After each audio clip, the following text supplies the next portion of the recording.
Hey, and thanks for taking the time to watch this week's Oldtown short, There's No Better Place.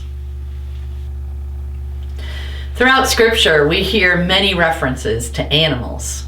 We're comforted by thoughts of sheep lying down in green pastures. We hear of donkeys and camels helping people to safely travel from one place to another. And we're assured that just as God feeds the birds of the air, God will also feed us.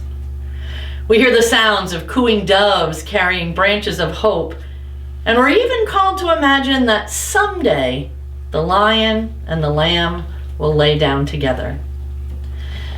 It's the stories of animals in the Bible that always tell of peace.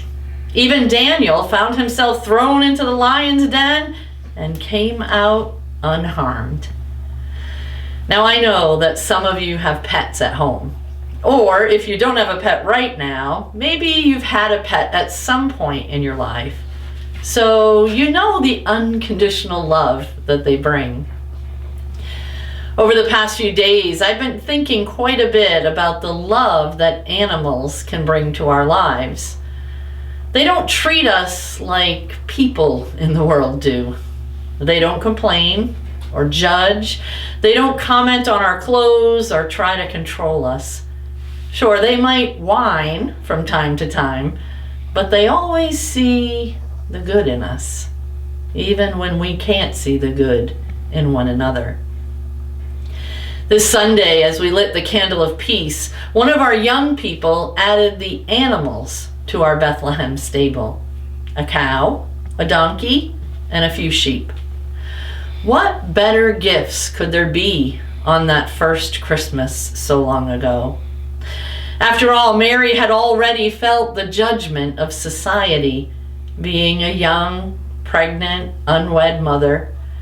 Joseph felt the pressure of taking care of Mary, though he was still in shock and didn't fully understand what was happening.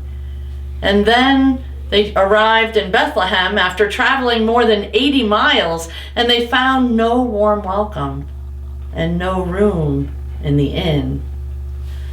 But things started to turn around when a kind innkeeper, seeing that Mary's baby was coming soon, told them that they could stay in his stable where the animals lived. Now, many people would say, what kind of place is a stable for the Son of God to be born?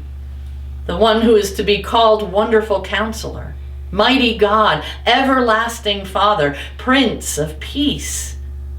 The one whom Scripture says shall have authority that shall grow continually and shall bring endless peace for the throne of David and his kingdom.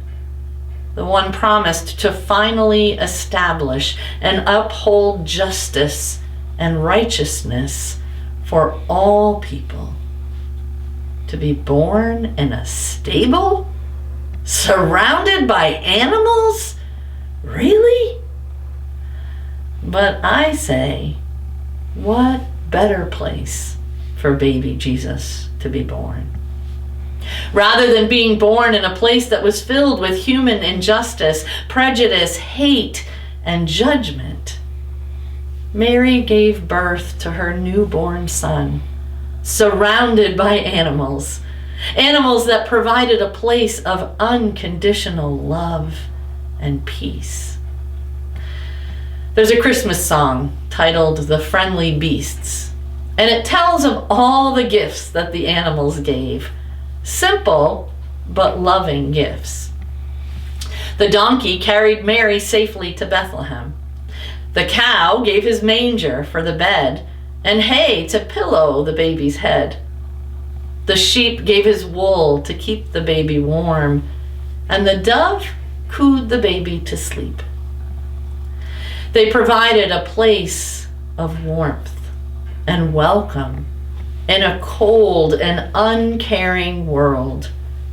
And they set the scene for Jesus' life, a humble life filled with grace, a life that he spent teaching and sharing the unconditional love of God without judgment with everyone he met.